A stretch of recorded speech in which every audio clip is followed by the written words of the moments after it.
Hello my YouTube family, this is Firoz Ahmed and you are watching Deep Learning. So guys, we are back with another video.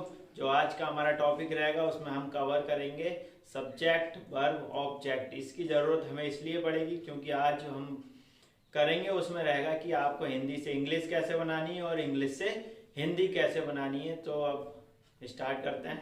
तो subject क्या होता है, सबसे पहले इस पर डिस्कस कर लेते हैं। तो सब्जेक्ट क्या होता है, किसी भी काम को करने वाला, ठीक है, किसी भी काम को करने वाला या किसी वस्तु या प्राणी की ओर संकेत करने वाला, ठीक है। तो जैसे मैंने यहाँ व्हाइट बोर्ड पे लिख दिया है, ठीक है, तो आप इसको भी देखते रहेंगे और जो मैं बोल रहा हूँ उसको भी ध्यान से सुनेंगे, ठीक है। तो सब्जेक्ट क्या हुआ, हिंदी में बोलते हैं कर्ता, और इसका मतलब ये होता है कि कोई काम करने वाला या किसी काम या फिर वस्तु या प्राणी की तरफ संकेत करने वाला हमारा क्या होता है, सब्जेक्ट होता है।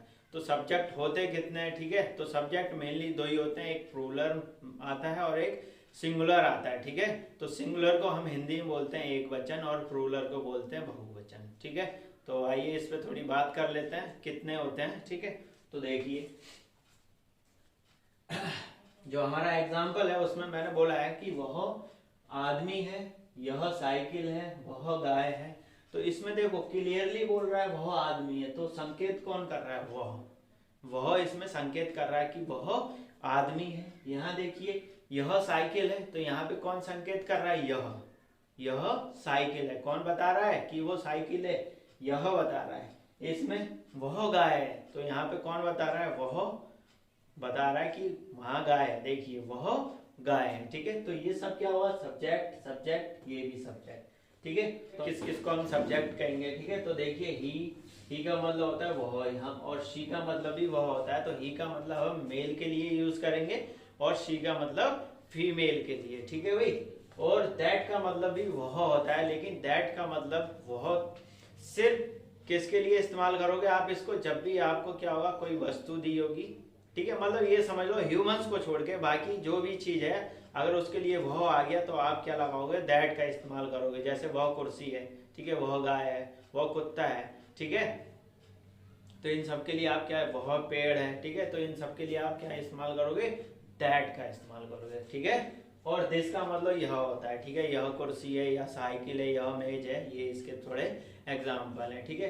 तो इन सब सेंटेंसों में आप देख रहे हैं कि वह ये डायरेक्टली क्या कर रहे हैं, कोई काम तो नहीं कर रहे लेकिन किसकी तरफ संकेत जरूर कर रहे हैं, ठीक है। काम वाले सेंटेंस हम अभी आगे यूज करेंगे, ठीक। अब देखो आई का मतलब होता है मैं या मेरे, ठीक है। तो आई का मतलब क्या हुआ, जैसे मैं कार चलाता हूँ, ठीक है, ये एक सेंटेंस हो गया। और इसी में हो गया मेरे पास पैसे हैं, ठीक है, मेरे पास पैसे हैं। तो मेरे से शुरू हुआ ना सेंटेंस, तो यहाँ भी क्या हो गया, ये सब्जेक्ट की तरह काम किया इसने।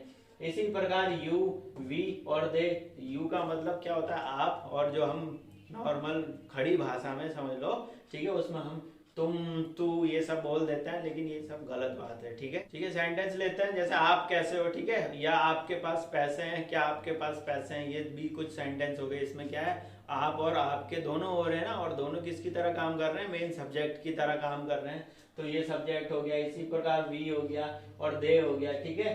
तो इनका भी वी का मतलब हम या हमारे, और दे का मतलब वे और उनके, ठीक है। तो दे का मतलब क्या है, जैसे एक से ज्यादा लोग होते हैं ना कहीं पे खड़ा, मैंने बोल दिया कि ये उनके पिताजी हैं, ठीक है, दो चार भाई हैं और उनके पिताजी आगे, तो हम बोल देते हैं ये उनके पिताजी हैं, ठीक है। और फिर मोर देन वन पर्सन, ठीक है, मोर, हाँ, मोर नहीं बनना है, ठीक है भाई, उड़ना नहीं है। कहीं तुम गाना गाओ कि मोर बन के उड़ता फिरूं नीले गगन में, ठीक है, ऐसा नहीं करना है। तो मोर का मतलब यहाँ सिर्फ ज्यादा से है, ठीक है, ज्यादा से, मोर मतलब ज्यादा, मोर नहीं बनना है, ठीक है।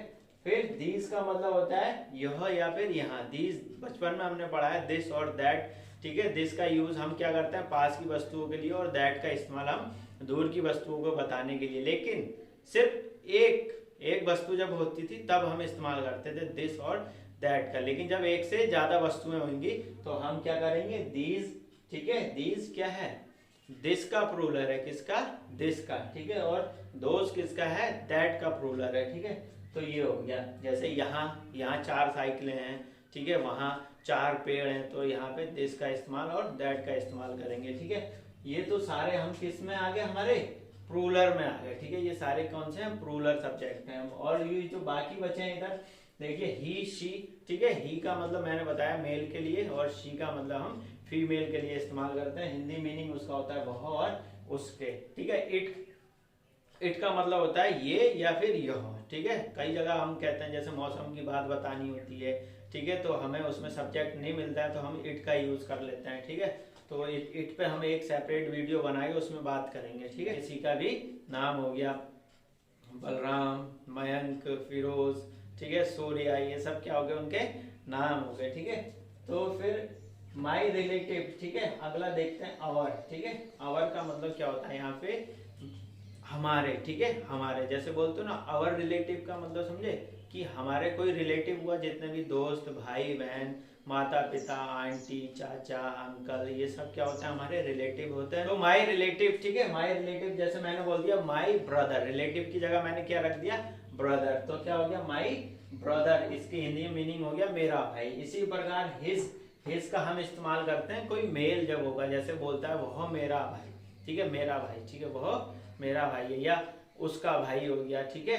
तो उसका भाई के लिए आप क्या इस्तेमाल करोगे, हिज ब्रदर, ठीक है, हिज ब्रदर, उसका भाई, मतलब लड़के का सेंस है या मेल का सेंस, ठीक है, उसका भाई। तो इंग्लिश में हुआ हिज ब्रदर और उसकी हिंदी होगी उसका भाई। सिमिलर अगर कोई लड़की का भाई है, हमारा सेंस बताना है कि ये उस लड़की का भाई है, तो हम क्या बोलेंगे, हर ब्रदर, क्या बोलेंगे, हर ब्रदर, उसका मतलब क्या हो जाएगा, उसका भाई, ठीक है। इसी प्रकार देयर का मतलब होता है उनके, ठीक है, देयर रिलेटिव, ठीक है। मैंने यहाँ लिख दिया देयर फादर, इसका मतलब क्या हुआ, उनके पिताजी, ठीक है। और योर का मतलब होता है आपके, ठीक है, इसमें मैंने रख दिया योर फादर, तो इसका मतलब क्या हुआ, आपके पिताजी। योर मदर, आपकी मदर, ठीक है, आपकी माता जी। किसी ने बोल दिया योर अंकल, ठीक है, तो या इसका मतलब हो जाएगा आपके चाचा, ठीक है, योर आंटी, आपकी आंटी, ठीक है। तो ये हमारे क्या हो गए, ये सब सारे क्या हो गए हमारे सिंगुलर सब्जेक्ट हुए। कौन से, सिंगुलर सब्जेक्ट, ठीक है। अब देखिए ये जो जितने रिलेटिव वाले लिखे हैं ना मैंने, ये अवर, माई, हिज, हर, देयर और योर, ठीक है, इनका इस्तेमाल हम कब करते हैं, ठीक है। ये दोनों तरीके से काम करते हैं, एक ऑब्जेक्ट की तरह भी और एक सब्जेक्ट की तरह, ठीक है। ऑब्जेक्ट की तरह तब काम करते हैं जब हमारा सेंटेंस में मेन सब्जेक्ट होता है। जैसे मैंने एक एग्जांपल से समझते हैं, जैसे मैंने बोल दिया वह मेरा भाई है, तो ही इज माई ब्रदर। तो ये जो माई ब्रदर आया ना, ठीक है, ये क्या है, अभी ऑब्जेक्ट का काम कर रहा है। क्यों कर रहा है ऑब्जेक्ट का काम, क्योंकि इसमें ही पहले से प्रेजेंट है और ही हमारा क्या है, मेन सब्जेक्ट है, ठीक है। एक अगर इसको मेन सब्जेक्ट बनाना है माई रिलेटिव वाले सेंटेंस को, भाई के पास पैसे हैं, तो my brother has a money, ठीक है, तो मेरे भाई के पास, तो मेरा भाई क्या हो गया, माई ब्रदर, और पैसे हैं उसके पास, तो हैज ही मनी, ठीक है। तो क्या होगा पूरा sentence, my brother has a money. तो आगे देखते हैं वर्ब, ठीक है। वर्ब क्या होते हैं, कोई भी काम अगर हो रहा है तो क्या है, वो वर्ब होती है, ठीक है। या सिंपल भाषा में ये समझ लो कि जिस काम को करने में आपकी शरीर की ऊर्जा खर्च होती है, एनर्जी वेस्ट होती है, उसको हम क्या बोलते हैं, वर्ब बोलते हैं, ठीक है। या वर्ब को एक और सिंपल तरीका है पहचानने का, कोई भी अगर शब्द दे दूं मैं आपको जिसके लास्ट में क्या आ जाए, न अक्षर आता है, न, ठीक है, ये देखिए न अक्षर आता है, ठीक है, तो वो क्या हो जाएगा, एक वर्ब हो जाएगा। लेकिन यहाँ सिर्फ एक अपवाद कौन है, नाना, ठीक है। नाना क्या है, एक अपवाद है। नाना क्या है, एक सब्जेक्ट की तरह काम करेंगे और यहाँ पे एक ऑब्जेक्ट की तरह काम करेंगे, ठीक है। तो ये देखिए एग्जाम्पल, घूमना, न आ रहा लास्ट में, ठीक है, ये एक वर्ब है, और जाना, ठीक है। इसी प्रकार खेलना, कूदना, घूमना, ठीक है, या खाना खाना, ठीक है, गाना गाना, ठीक है। तो पढ़ना, लिखना, ये सब क्या है, सबके लास्ट में क्या आ रहा है, न शब्द आ रहा है, तो ये सब क्या कहलाएंगे, वर्ब कहलाएंगे, ठीक है। अब बात करते हैं ऑब्जेक्ट की। तो ऑब्जेक्ट हमारे पास दो तरीके के होते हैं, एक लिविंग ऑब्जेक्ट और एक नॉन लिविंग ऑब्जेक्ट, ठीक है। अभी हम स्पीकिंग में सिर्फ इन्हीं दो से काम चल जाएगा, लेकिन ऑब्जेक्ट 4 तरीके के होते हैं, वो हम ग्रामर का जब कोर्स करेंगे उसमें कंप्लीट करेंगे, ठीक है। तो ऑब्जेक्ट हमारे अभी कितने तरीके के हैं, 2, लिविंग और नॉन लिविंग। लिविंग का मतलब क्या हुआ, सजीव, जिनके अंदर जान है, ठीक है। और निर्जीव का मतलब, नॉन लिविंग का मतलब होता है निर्जीव, जिनके अंदर जान नहीं है, ठीक है। तो जान किस किस के अंदर नहीं है, लकड़ी हो गई, ठीक है, और तुम्हारे पास पत्थर हो गया, नदी नाले हो गए, घरों में अलमारी हो गई, बर्तन हो गए, लोहा हो गया, ठीक है, और पेन, कॉपी, बस्ता, जूते, चप्पल, ये सब क्या हो गए तुम्हारे नॉन लिविंग ऑब्जेक्ट हो गया, ठीक है। और लिविंग ऑब्जेक्ट की बात करूं मैं, तो लिविंग ऑब्जेक्ट में क्या हो गया, जैसे लिविंग ऑब्जेक्ट में यह देखिए, सबसे पहले हिज का मतलब क्या हुआ, लड़के के लिए उसका, हर का मतलब भी क्या होता है, उसका, ठीक है। और देयर का मतलब उनका या उनके, ठीक है। यू का मतलब क्या हुआ, यहाँ पे आप या तुम, ठीक है। और अस का मतलब हमारे या हमारा। और हिम का मतलब भी क्या होता है, ये एक यहाँ पे हिम का मतलब भी उसका या उसकी के लिए इस्तेमाल करते हैं, ठीक है। माई रिलेटिव दोनों तरीके से काम करता है, एक ऑब्जेक्ट की तरह और एक सब्जेक्ट की तरह। तो यहाँ पे ये किस तरह काम कर रहा है, एक ऑब्जेक्ट की तरह, ठीक है। क्योंकि इसके सेंटेंस जितने ही बनाएंगे हम, सब में हमारा एक मेन सब्जेक्ट पहले से ऐड रहेगा, ठीक है। ऐड का मतलब कि पहले से होगा सेंटेंस में, तब ये क्या होगा, एक ऑब्जेक्ट की तरह काम होगा, ठीक है। जैसे माई रिलेटिव का मतलब यहाँ पे कोई भी आपके चाचा चाची, भाई बहन, माता पिता, दोस्त, उनको यहाँ पे रख देंगे, ठीक है। तो माई का मतलब क्या हो गया, मेरा, और रिलेटिव का मतलब मैंने समझ लो ब्रदर को रख दिया यहाँ पे, तो माई ब्रदर का मतलब क्या होगा, मेरा भाई, ठीक है। एक एग्जाम्पल लेते हैं, ठीक है। इसके ऊपर लेते हैं लिविंग ऑब्जेक्ट, और ये जो हमारे हैं रिलेटिव वाले, इसके ऊपर एक एग्जाम्पल लेते हैं। जैसे मैंने बोल दिया कि वह मेरा दोस्त है, वह मेरा दोस्त है, तो इज माई फ्रेंड, ठीक है। तो इसमें माई फ्रेंड क्या है, लास्ट में आ रहा है ना, तो ये एक ऑब्जेक्ट की तरह काम किया। पेन मेरा है, तो this is my pen, this is my pen. तो माई यहाँ पे क्या आ गया, इसमें माई लिखना भूल गया तो आप ऐड कर लेंगे, ठीक है। तो माई क्या हो गया यहाँ पे, एक ऑब्जेक्ट। और कैसा ऑब्जेक्ट है ये, लिविंग ऑब्जेक्ट है, ठीक है। और नॉन लिविंग की बात करते हैं, यह पेन है, दिस इज पेन, ठीक। तो अब कुछ सेंटेंस बनाना सीखते हैं, उसके बाद हम आगे बढ़ेंगे, ठीक है। तो देखिए, इससे पहले helping verb is, am, are, ठीक है, वॉज, वर, ठीक है। ये हमारी क्या होती है, हेल्पिंग वर्ब होती हैं, और भी सारी होती हैं, लेकिन अभी हम जिस पे बात करेंगे, ठीक है, वो इज, एम, आर, वॉज, वर और विल बी और शैल बी के ऊपर बात करेंगे, ठीक है। तो देखिए, इज का मतलब है, और एम का मतलब हूं, आर का मतलब होता है हो या है, ठीक है नहीं, है, ठीक है। तो ये, तो आप देखिए, इज हेल्पिंग वर्ब जो है वो किस किस के साथ लगाते हैं, ठीक है। तो इज जो हेल्पिंग वर्ब लगेगी वो मेरा होता है सिंगुलर सब्जेक्ट के साथ लगाएंगे, ठीक है। किसके साथ, सिंगुलर सब्जेक्ट के साथ। तो सिंगुलर सब्जेक्ट हमारे क्या क्या होते हैं, ही होता है, शी होता है, इट, या किसी का नाम हो गया, या फिर सिंगल पर्सन हो गया, ठीक है। और दिस और दैट के लिए हम, ये सब हमारे क्या हो गए, सिंगुलर पर्सन हो गए। इन सब के लिए हम क्या लगाएंगे, इज का इस्तेमाल लगाएंगे, ठीक है। तो आई के लिए हम क्या लगाएंगे, एम का इस्तेमाल, ठीक है। अब फिर आर किसके लिए लगाएंगे, आर देखिए प्लूरल, ठीक है। आई भी प्लूरल में आता है, लेकिन ये यहाँ पे एक ऐसा समझ लो कि अपवाद है। तो आइए इस पे कुछ क्वेश्चन बनाना सीखते हैं।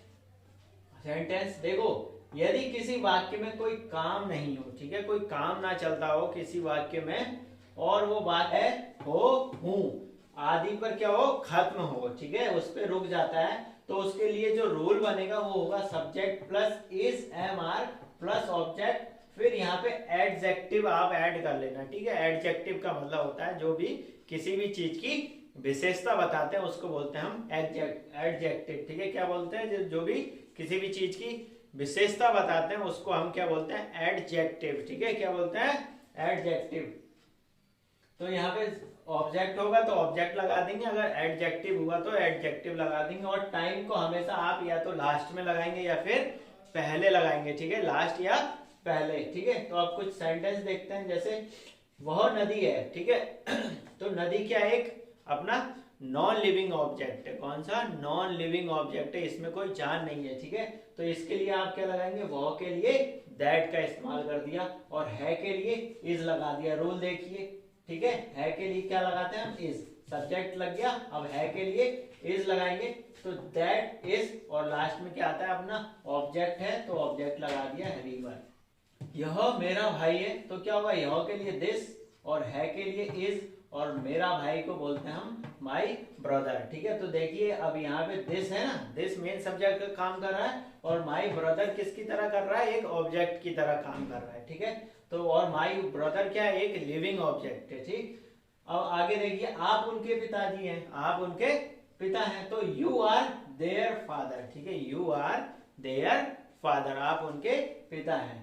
और देखिए, मैं अच्छा लड़का हूं, तो क्या हो जाएगा, I am a good boy, ठीक है, I am a good boy. अब यहाँ पे क्या है, बॉय तो क्या है, एक ऑब्जेक्ट है, ठीक है, और गुड क्या है, एक यहाँ पे ये एडजेक्टिव है जो किसी की विशेषता बता रहा है। किसकी विशेषता बता रहा है, एक नाउन की विशेषता बताता है, ठीक है। जो भी नाउन या प्रोनाउन की विशेषता बताते हैं उसको हम बोलते हैं एडजेक्टिव, ठीक है। तो एडजेक्टिव यहाँ पे कौन हो गया, गुड, ठीक है। तो गुड पहले आ गया और बाद में अपना क्या आ गया, एक नाउन आ गया, ठीक है। फिर तुम खिलाड़ी हो, यू आर प्लेयर। खिलाड़ी को क्या बोलते हैं, प्लेयर, ठीक है। यू, तुम के लिए यू और हो के लिए आर लगा दिया और खिलाड़ी के लिए प्लेयर, तो क्या बन गया ये, यू आर प्लेयर। आगे देखिए, राजू ईमानदार है, तो राजू इज ऑनेस्ट, ठीक है। राजू इज ऑनेस्ट, हॉनेस्ट नहीं पढ़ना है, ठीक है इसमें, क्योंकि इसमें एच साइलेंट होता है। क्या होता है, एच साइलेंट होता है, ठीक है। तो इसको हम क्या पढ़ते हैं, ऑनेस्ट, ठीक है, ऑनेस्ट। अब तुम अगर स्टार्टिंग से पढ़ रहे हो ना तो कोई दिक्कत नहीं, अगर आपने हॉनेस्ट भी पढ़ दिया तो कोई दिक्कत नहीं, क्योंकि आप क्या हो, अभी लर्नर हो, ठीक है, अभी आप सीख रहे हो, तो कोई दिक्कत नहीं। लेकिन मैंने बता दिया तो आप इसको ध्यान रखेंगे कि क्या यहाँ पे एच साइलेंट होता है, तो अगली बार से आप इसको क्या पढ़ेंगे, ऑनेस्ट, ठीक है। क्या पढ़ेंगे, ऑनेस्ट। तो क्या हो गया, राजू इज ऑनेस्ट। अब ऑनेस्ट यहाँ पे है क्या, ईमानदारी है ना, और ईमानदारी किसी भी चीज की विशेषता बताई जा रही है ना, तो यहाँ पे ये क्या है, एडजेक्टिव है, ठीक है। अब आगे हम बात करेंगे नेगेटिव। अगर मान लो इन्हीं सेंटेंस में नेगेटिव आ गया, ठीक है, वह नदी नहीं है, तो नेगेटिव के लिए हम क्या लगाएंगे, नॉट का इस्तेमाल करते हैं। और नॉट का इस्तेमाल हम तब करेंगे जब हेल्पिंग वर्ब के बाद हम किसका इस्तेमाल करते हैं, नॉट का इस्तेमाल करते हैं, ठीक है। तो हेल्पिंग वर्ब के बाद देखिए इसका जो रूल बनाया मैंने, नेगेटिव वाक्य की पहचान नहीं शब्द लगा होता है उससे हो जाती है। अगर किसी भी सेंटेंस में नहीं शब्द आपको दिख गया तो उसकी पहचान किससे कर लोगे आप, नेगेटिव वाक्य, ठीक है। और जो हेल्पिंग वर्ब के बाद लगता है, ठीक है, किसके बाद लगता है, हेल्पिंग वर्ब के बाद। और नहीं को इंग्लिश में क्या कहते हैं, नॉट कहते हैं, ठीक है।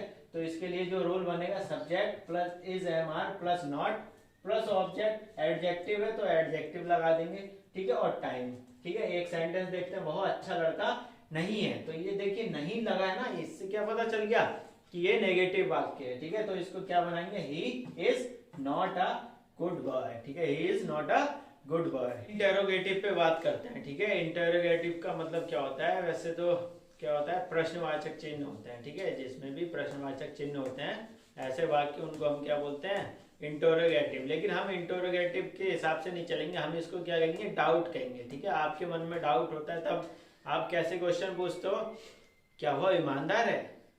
क्या वो घर पर है, क्या वो खाना खा रहा है, ठीक है, क्या वो काम कर रहा है। तो ये आपके मन में डाउट है कि वो कर रहा है या नहीं कर रहा है, तो आप सामने वाले से पूछना चाहते हो ना, तो आप क्या लगा के बात करते हो हिंदी में। और इंग्लिश में जब भी आपको डाउट होगा तो आप हेल्पिंग वर्ब लगा के बात करोगे, ठीक है। तो देखिए इंटरोगेटिव का मतलब हो गया डाउट, संदेह, आपके मन में कोई डाउट है, संदेह है, ठीक है। तो देखिए जब भी आपको डाउट होगा तो helping verb is am are को पहले लगा देंगे। इज एम आर को क्यों पहले लगाएंगे, क्योंकि अभी हम इज एम आर पे बात कर रहे हैं, ठीक है। हेल्पिंग वर्ब हमारे बहुत सारी होती हैं, अभी हम इज एम आर पे बात कर रहे हैं तो इसी को हम पहले लगा देंगे, ठीक है। तो उसके लिए रूल क्या बनेगा, is am are plus subject, adjective है तो वो भी लगा देंगे, ठीक है, और वर्ब है वर्ब और टाइम लास्ट में होगा। सेंटेंस देखिए, क्या वह मार्केट में है, इज, देखिए ही के लिए क्या लगता है, इज लगता है ना, हेल्पिंग वर्ब ही के लिए इज का इस्तेमाल करते हैं तो हमने लगा दिया is he in the market, क्या वह मार्केट में है।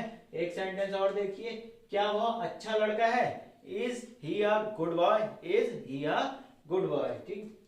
आगे देखिए, क्या वह घर पर नहीं है, क्या वह घर पर नहीं है। इसमें क्या है, दोनों चीजें एक साथ आ गई, ठीक है, डाउट भी आ गया और नेगेटिव भी आ गया। तो हमेशा आप देखना जब हेल्पिंग वर्ब पहले लग जाएगी डाउट के हिसाब से और नेगेटिव अब किसके बाद आएगा, सब्जेक्ट के बाद आएगा। तो थोड़ा सा इस पे ध्यान देना इस सेंटेंस पे, ठीक है। Is he not at home, तो इसमें जो नॉट आएगा वो सब्जेक्ट के बाद लग जाएगा और जो helping verb is am are है वो डाउट के हिसाब से पहले लग जाएगी। अब बात करते हैं हम पास्ट में, जब हम कहाँ पहुंच गए, पास्ट में। जैसे मैंने बोला था कि मैं कल मार्केट में था, मैं कल पार्टी में था। पास्ट का मतलब समझ गए ना, जो क्या नाम है, काम हो चुका है, अभी नहीं, जो काम हो चुका है वो हमारा क्या होता है, पास्ट कहलाता है। इस पे हम एक अलग से सेपरेट वीडियो बनाएंगे तो आपको और क्लियर होगा। अभी सिर्फ बेसिक यहाँ देख लीजिए, ऊपर वाला, ऊपर, ठीक है। वॉज का मतलब था, थी, और वर का मतलब थे के लिए, ठीक है। ये सब किसके लिए होगा, पास्ट में जब हम बात करेंगे, जैसे मैं कल मार्केट में था, मैं कल स्कूल में था, मैं कल घर पर था, वह कल घर पर था, उनके दोस्त कल पार्टी में थे, वो कल मेले में थे, इस प्रकार के जो सेंटेंस होंगे सब किस में आएंगे, पास्ट में। क्योंकि सारे सेंटेंस का जो लास्ट वाक्य है, लास्ट शब्द है, वो कहाँ किस पे खत्म हो रहा है, वो था, थी और थे पे खत्म हो रहा है। तो इसके लिए रूल बिल्कुल सेम जैसे इज एम आर के लिए बनाया था, वही रूल होगा। Subject plus was, verb, adjective plus object और टाइम होगा तो टाइम लगा देंगे। ठीक, तो इसका आगे देखते हैं। वॉज किस किस के साथ लगता है, वॉज लगेगा आई, ही, शी, इट, नेम, दिस और दैट के साथ, और वर किसके साथ लगेगा, यू, वी, दे और वन मोर देन पर्सन के लिए इस्तेमाल करेंगे हम वर का। ठीक है, और दोज और दीज के लिए भी इस्तेमाल करते हैं हम वर का। तो कुछ सेंटेंस देखिए, मैं कल घर पर था। ठीक है, मैं कल घर पर था, I was at home yesterday. Time आया ना इसमें, देखो तो टाइम मैंने कहाँ लगा दिया, लास्ट में। आई सब्जेक्ट हो गया मेरा रूल के हिसाब से, सब्जेक्ट। फिर था के लिए हमने क्या बोला है कि वॉज लगेगा, तो वॉज लगा दिया। और घर पर क्या है, ये प्रीपोजिशन है, इसके लिए हम एट का इस्तेमाल करते हैं, तो एट होम। और होम क्या है मेरा, ऑब्जेक्ट है, और यस्टरडे क्या है, टाइम है, कल बीता हुआ कल है ना। ठीक है, तो वो क्या हो गया, यस्टरडे हो गया। आगे बात करते हैं, वह और मेरा भाई कल मेले में थे, वह और मेरा भाई कल मेले में थे। अब यहाँ पे इस सेंटेंस में देखिए मोर देन वन पर्सन की बात हो रही है, एक से ज्यादा लोगों की बात हो रही है, तो हम क्या लगाएंगे यहाँ पे, वर का इस्तेमाल लगाएंगे। ठीक है, ये देखिए मोर देन वन पर्सन के लिए वर का इस्तेमाल होता है। ठीक, वह मेरे भाई, वह और मेरा भाई कल मेले में थे। He and my brother were in the fair yesterday. ठीक है, तो अब यहाँ पे क्या आ गया, इन द यस्टरडे, और मेले को क्या बोलते हैं, fair. He and my brother were in the fair yesterday. ठीक, नेगेटिव। ठीक है, वॉज वर का नेगेटिव, तो उसके लिए रूल होगा subject plus was were plus not, फिर एडजेक्टिव, ऑब्जेक्ट और टाइम। ठीक है, एक एग्जांपल लेके देखते हैं। तुम कल स्कूल में नहीं थे, you were not in the school yesterday. ठीक, you were not in the school yesterday. अब इसी में क्या आ गया, आपके मन में डाउट आ गया, तो डाउट को कैसे लेंगे, उसका रूल वही है, सिंपल। डाउट में क्या होगा कि हेल्पिंग वर्ब आगे आ जाएगी, और अभी हमारी हेल्पिंग वर्ब क्या है, वॉज वर, तो वॉज वर को आगे ले आएंगे, वॉज और वर, फिर सब्जेक्ट ऑब्जेक्ट। इसका अब एक एग्जाम्पल लेते हैं। एग्जाम्पल देखिए कि were you in the market yesterday, क्या तुम कल मार्केट में थे, क्या तुम कल मार्केट में थे। ये मेरे मन में डाउट था, तो मैंने सामने वाले से पूछ लिया, क्या तुम कल मार्केट में थे, were you in the market yesterday. अब आगे बात हम करते हैं किसके ऊपर, विल बी के और शैल बी के ऊपर। ठीक, विल बी और शैल बी, जैसे कि आप फ्यूचर में कोई बात करते हैं। ठीक, फ्यूचर में मतलब होगा, ये वो मार्केट में होगा, वह दुकान पर होगा, वह मोबाइल शॉप पर होगा, ये वो घर पर होगा। ठीक है, मैं नदी में होऊंगा, या मैं दिल्ली में होऊंगा, मैं जॉब करता होऊंगा। ठीक है, मैं कुछ काम करता होऊंगा। तो ये जो होगा पे शब्द खत्म होंगे ना, इसके लिए हम क्या लगाएंगे, शैल बी और विल बी। लेकिन इन सेंटेंस में सबसे ज्यादा ध्यान देने वाली बात यह है कि इन सेंटेंस में कोई काम नहीं होना चाहिए। आई रिपीट, इन सेंटेंस में कोई काम नहीं होना चाहिए, और उसके बाद भी सेंटेंस अगर है, हूं, हो पे खत्म हो रहा है, तो आप क्या लगा देंगे, यहाँ पे इज एम आर लगा देंगे। अगर कोई वाक्य था, थी, थे पे खत्म होता है और उसमें कोई काम नहीं हो रहा है, उस वाक्य में कोई काम नहीं हो रहा है, सिंपल वाक्य है, तो आप उसमें वॉज वर लगा देंगे। यदि किसी वाक्य में कोई काम नहीं हो रहा और वो किस पे खत्म हो रहा है, होगा, होगी, होंगे पे खत्म हो रहा है, तो उसके लिए आप विल बी और शैल बी का यूज कर लेंगे। विल बी आप कहाँ लगाएंगे, विल बी लगेगा आपका सिंगुलर के साथ। ठीक, विल बी जैसे सिंगुलर कौन कौन हो गए आपके, ही, शी, इट, या किसी का नाम, दिस, दैट, ये सब आपके लिए सिंगुलर हो गए। प्लूरल क्या हो गए, प्लूरल के लिए हम शैल बी का इस्तेमाल करेंगे, और उसमें आ गया यू, वी, दे, आई और वन मोर पर्सन। ठीक है, मोर देन वन पर्सन, ये सब आ जाएंगे। और माई रिलेटिव जो रह गया, माई रिलेटिव का मतलब मैंने बता दिया। ठीक है, माई रिलेटिव हमेशा किस में आते हैं, ये सिंगुलर में आते हैं। ठीक, सिंगुलर के लिए हम लगाएंगे विल बी। एक सेंटेंस लेते हैं और इसका रूल देखिए, subject plus will be, shall be plus object plus time. तो यहाँ वह नदी पर होगा, देखिए कोई काम हो रहा है क्या, नदी पे है ना सिर्फ, कोई काम तो नहीं कर रहा है, कि ऐसा तो नहीं कहा मैंने वो नदी में नहा रहा है या नदी पर सब्जियां बेच रहा है या फिर कुछ काम कर रहा है, ऐसा कुछ नहीं है ना इस सेंटेंस में। एकदम सिंपल सेंटेंस है कि वह नदी पर होगा, तो होगा पे खत्म हो रहा है और कोई काम नहीं हो रहा है। तो देखिए ही के साथ हम क्या लगाते हैं, यहाँ देखिए विल भी लगता है ना हेल्पिंग वर्ब, तो यहाँ पे क्या गया, he will be at river, he will be at river, वो नदी पर होगा। अगला सेंटेंस देखिए, मैं कल दिल्ली में हूंगा, मैं कल दिल्ली में हूंगा, I shall be in the Delhi tomorrow, I shall be in the Delhi tomorrow. Tomorrow कब इस्तेमाल करेंगे, जब हम आने वाले कल की बात करेंगे तो हम टुमारो का इस्तेमाल करते हैं, और बीते हुए कल के लिए यस्टरडे का इस्तेमाल करते हैं। तो I shall be in the Delhi tomorrow. अब जो ये ग्रामर के हिसाब से तो शैल बी का इस्तेमाल करते हैं, लेकिन जो आजकल मॉडर्न इंग्लिश में है उसमें शैल का इस्तेमाल एकदम हट गया है। वहां तो आप विल भी यूज कर सकते हैं, बट ग्रामर में थोड़ा ध्यान रखना, ग्रामर के हिसाब से आप किसका इस्तेमाल करेंगे, शैल बी का इस्तेमाल होता है। लेकिन जनरल इंग्लिश में आजकल जो स्पीकिंग इंग्लिश है उसमें हर जगह हम विल का इस्तेमाल कर ले रहे हैं और विल बी का, तो सारे सब्जेक्ट के साथ हम क्या लगा रहे हैं, विल बी लगा दे रहे हैं। ठीक, आगे देखिए, अगर इसका नेगेटिव आ जाता है, नेगेटिव में थोड़ा सा चेंजेस है। ठीक है, नेगेटिव में क्या चेंजेस है कि विल और शैल के बाद नॉट लगेगा, किसके, विल और बी, विल और बी इन दोनों के बीच में नॉट लगेगा। अगर शैल भी है तो शैल और बी के बीच में नॉट लगेगा। ठीक, तो उसका रूल ये बन गया, मैं कल घर पर नहीं होऊंगा, मैं कल घर पर नहीं होऊंगा। इसमें कोई काम है क्या, साहब बोल दिया ना, मैंने भविष्यवाणी कर दी कि मैं कल घर पर नहीं होऊंगा, तो आई विल। ठीक है, तो इसके लिए क्या होगा, I shall not be at home tomorrow, I shall not be at home tomorrow. अगला सेंटेंस देखिए, वो कल मेरे साथ नहीं होगी, वह कल मेरे साथ नहीं होगी, तो शी विल, शी, देखो यहाँ पे किसकी बात हो रही है, लड़की की बात हो रही है। लड़के के लिए आप वह का इस्तेमाल भी होता है, लेकिन सेंस देखो सेंटेंस में सेंस किसका आ रहा है, किसी गर्ल्स का आ रहा है, तो वह कल मेरे साथ नहीं होगी, तो she will not be with me tomorrow, she will not be with me tomorrow. तो आगे देखते हैं डाउट, किसका डाउट, विल बी और शैल बी का डाउट। ठीक है, तो विल बी और शैल बी में जब भी डाउट होगा तो will shall subject plus be. अब इसमें क्या होगा कि जब भी डाउट होगा तो विल और शैल एक साथ, मतलब पहले आएंगे सब्जेक्ट से, और जो वी होता है वो सब्जेक्ट के बाद में आ जाएगा, प्लस ऑब्जेक्ट प्लस टाइम। एक एग्जांपल से समझते हैं, क्या तुम कल दिल्ली में होगे, क्या तुम कल दिल्ली में होगे, shall you we, shall you we in the Delhi tomorrow. ठीक, तो ये हो गया। अब ये तुम्हारे लिए देखो, मैंने अभी इसमें क्या नहीं बताया आपको, WH फैमिली नहीं बताई है। WH फैमिली को हम एक सेपरेट वीडियो बनाएंगे, पूरी WH फैमिली जितना ही पढ़ाया जाएगा सबको एक साथ कवर करेंगे, तो आपको वहां ज्यादा अंडरस्टैंडिंग होगी, ज्यादा समझ आएगा, तो वहीं पे हम डिस्कस करेंगे WH फैमिली को।